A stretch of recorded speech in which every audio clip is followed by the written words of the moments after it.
नमस्कार। आज हम एक ऐसी दिलचस्प कहानी पर बात करने वाले हैं जो धर्मों के बीच की लकीरों को थोड़ा धुंधला कर देती है।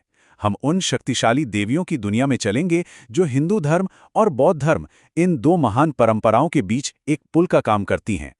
चलिए शुरुआत करते हैं इस बहुत ही शक्तिशाली विचार के साथ।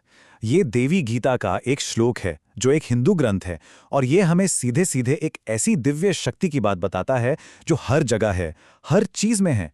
और यही सोच, यही विचार आज की हमारी पड़ताल का आधार है। ठीक है, तो आप जरा गहराई में उतरते हैं। देखिए, हिंदू और बौद्ध धर्म को अक्सर उनके अंतर के लिए ही जाना जाता है, लेकिन अगर हम तांत्रिक परंपरा को देखें तो कहानी कुछ और ही नजर आती है।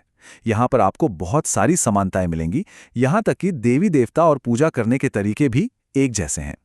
और ये कनेक्शन, ये जुड़ाव देवी तारा से ज्यादा साफ कहीं नहीं दिखता। वो इन दोनों महान परंपराओं के बीच की सबसे पहली और सबसे मजबूत कड़ी हैं। तो आइए तारा को थोड़ा और करीब से जानते हैं। आखिर वो कौन है और कैसे वो दो अलग अलग धर्मों में इतनी अहम भूमिका निभाती हैं। देखिए, उनके नाम में ही उनका काम छिपा है। तारा मतलब जो पार ले जाए, जो बचा ले।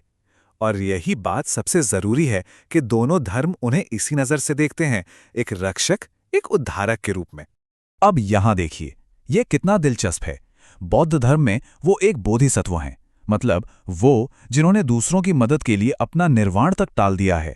और हिंदू धर्म में वो सर्वोच्च देवी दुर्गा का ही एक रूप हैं, मतलब नाम और पद अलग हो सकते हैं, लेकिन काम एक ही है, एक शक्तिशाली और दयालु रक्षक का। और सबूत सिर्फ यहीं तक नहीं है, ये और भी गहरे जाते हैं। सोचिए, उनका जिक्र बौद्ध धर्म के आने से भी पहले यजुर्वेद जैसे प्राचीन वैदिक ग्रंथों में मिलता है। संसार के सागर को पार कराने वाली नाव के तौर पर उनकी कल्पना दोनों परंपराओं में है। और तो और उनकी मूर्तियां बनाने के नियम तक एक जैसे हैं। ये सब किस ओर इशारा करता है? एक साझा आध्यात्मिक विरासत की ओर। लेकिन कहानी सिर्फ तारा तक ही खत्म नहीं होती। अब जो हम देखने वाले हैं वो तो और भी हैरान करने वाला है, जहां समानता इतनी ज्यादा है कि यकीन करना मुश्किल हो जाता है। यह दावा बहुत सीधा और कह सकते हैं चौंकाने वाला है।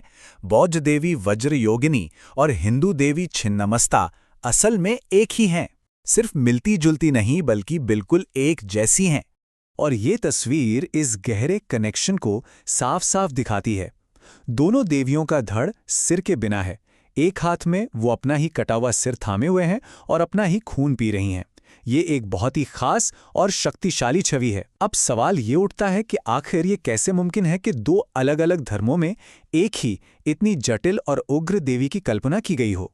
तो अब देवियों की इन तस्वीरों से आगे बढ़कर उन दार्शनिक विचारों पर आते हैं जो इन दोनों धर्मों को अंदर से जोड़ते हैं।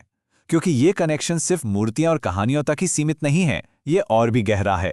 लेकिन यहां एक बहुत बड़ा सवाल खड़ा होता है ना। हम सब ने सुना है कि हिंदू धर्म आत्मा यानी एक स्थायी स्व में विश्वास करता है, जबकि बौद्ध धर्म अनात्मा की बात करता है, यानी कोई स्थायी स्व नहीं है। ये तो एक दूसरे से बिल्कुल उल्टी बातें लगती हैं। तो मूल अंतर यही है।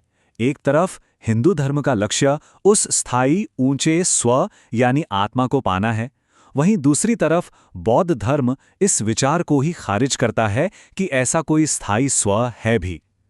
तो फिर ये दो अलग अलग रास्ते एक जगह कैसे मिल सकते हैं? लेकिन अब जरा इस पर गौर कीजिए। भगवद गीता, जो हिंदू धर्म का एक मुख्य ग्रंथ है, कहती है कि शांति उसे मिलती है जो अहंकार और मेरापन की भावना को छोड़ देता है। ये ठीक वही मैं के भाव को छोड़ने की बात है जिस पर बौद्ध धर्म भी जोर देता है। तो शायद ये फर्क उतना बड़ा है ही नहीं जितना हमें लगता है। मतलब दोनों ही परंपराओं का जो सार है, जो निचोड़ है, वो शायद एक ही है। इस मैं के भाव से, इस अहंकार से ऊपर उठना। हो सकता है शब्द अलग हों, लेकिन मंजिल एक ही है। तो चलिए अब इन सारी कड़ियों को जोड़कर एक पूरी तस्वीर बनाने की कोशिश करते हैं और देखते हैं कि ये हमें आखिरी सच के बारे में क्या बताती है। और ये आखिरी तुलना तो कमाल की है। हिंदू धर्म में कहते हैं आत्मा ही ब्रह्म है, यानी जो छोटा स्व है वही परम सत्य है। और बौद्ध धर्म में क्या कहते हैं? मन ही बुद्ध है, यानी हमारी जो शुद्ध चेतना है वही ज्ञान की अवस्था है। ये एक ही परम सत्य को बताने के दो अलग अलग तरीके लगते हैं। और आखिर में हम इसी नतीजे पर पहुंचते हैं। हो सकता है कि इन दो महान परंपराओं के रास्ते अलग अलग दिखें, तरीके अलग हों, लेकिन उनका जो सार है, जो एसेंस है, वो शायद एक ही है।